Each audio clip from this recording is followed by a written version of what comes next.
प्यारे बच्चों, आज हम एक्टिव पैसिव जिन्हें वॉइस कहते हैं उनका अध्ययन करेंगे। तो देखते हैं वॉइस। वॉइस का हिंदी में अर्थ होता है वाच्य। वॉइस का हिंदी में क्या अर्थ होता है? वाच्य। वाच्य दो प्रकार के होते हैं, एक्टिव वॉइस और दूसरा होता है पैसिव वॉइस। दूसरा होता है पैसिव वॉइस। एक्टिव वॉइस और पैसिव वॉइस। एक्टिव वॉइस क्या होते हैं?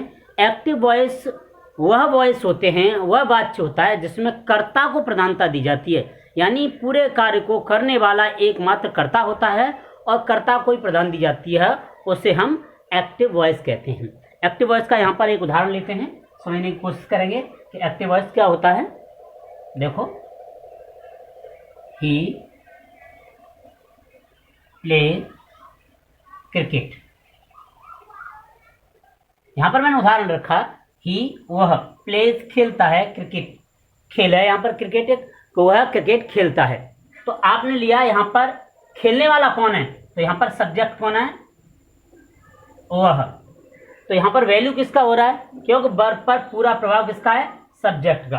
क्योंकि जो पैसिव वॉइस बनाए जाते हैं वो वर्ब के होते हैं। जब वर्ब हमारी जो क्रिया होती है वो आपकी ट्रांजिटिव वर्ब होगी, तभी आपका पैसिव संभव है। इंट्रांजिटिव वर्ब का पैसिव नहीं बनाते। वैसे बहुत सारे एक्सेप्शन है, अपवाद भी हैं, बहुत सारे लोग ऐसे होते हैं जिनको बना देते हैं। वैसे मेरे मानने में ट्रांजिटिव वर्ब का ही पैसिव बनाया जाता है और इंट्रांजिटिव वर्ब का पैसिव नहीं बनाते हैं। तो अब देखते हैं पैसिव वॉइस। पैसिव वॉइस में क्या होता है कि पैसिव वॉइस में हम कर्ता के द्वारा कार्य तो कराते हैं, लेकिन कर्ता एक एजेंट बन जाता है। वहां पर कर्ता एजेंट का कार्य करता है और उस वाक्य में कर्म की प्रधानता होती है।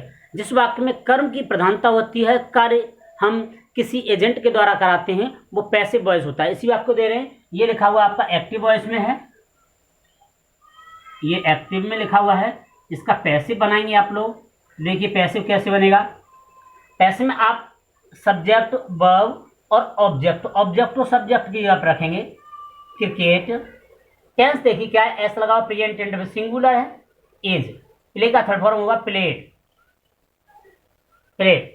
अब एजेंट बना देंगे सब्जेक्ट को, बाई हिम। यहां तक क्लियर समझ में आ गया? क्या कह रहा है? Cricket is played by him, cricket उसके द्वारा खेला जाता है। यहां पर आपने समझा कि एक्टिव का पैसिव वॉइस में किस तरीके से बदल रहे हैं।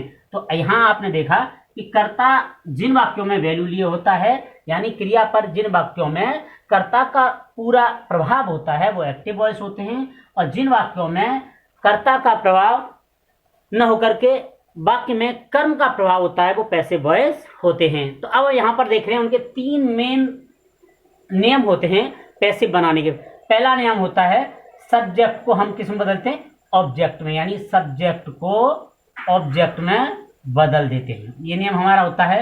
आई का क्या हो जाएगा? मी हो जाएगा। वी का क्या हो जाएगा? अस हो जाएगा। यू का क्या रहता है? यू रहता है। और इसके बाद आता है आपका ही का क्या होता है? हिम हो जाता है। सी का क्या हो जाता है? हर हो जाता है। और दे का क्या हो जाता है?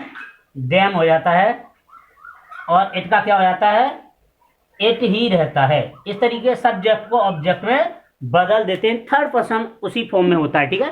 सब्जेक्ट का ऑब्जेक्ट में बदल देते हैं। और उसके बाद आप लेते हैं सेकंड नेम। सेकंड नेम में क्या होता है कि जो मेन वर्ब होती है, मेन वर्ब का हमेशा थर्ड फॉर्म होता है। मेन वर्ब का क्या होता है? Third form. थर्ड फॉर्म यानी इसे हम लोग कहते हैं परफेक्ट फॉर्म।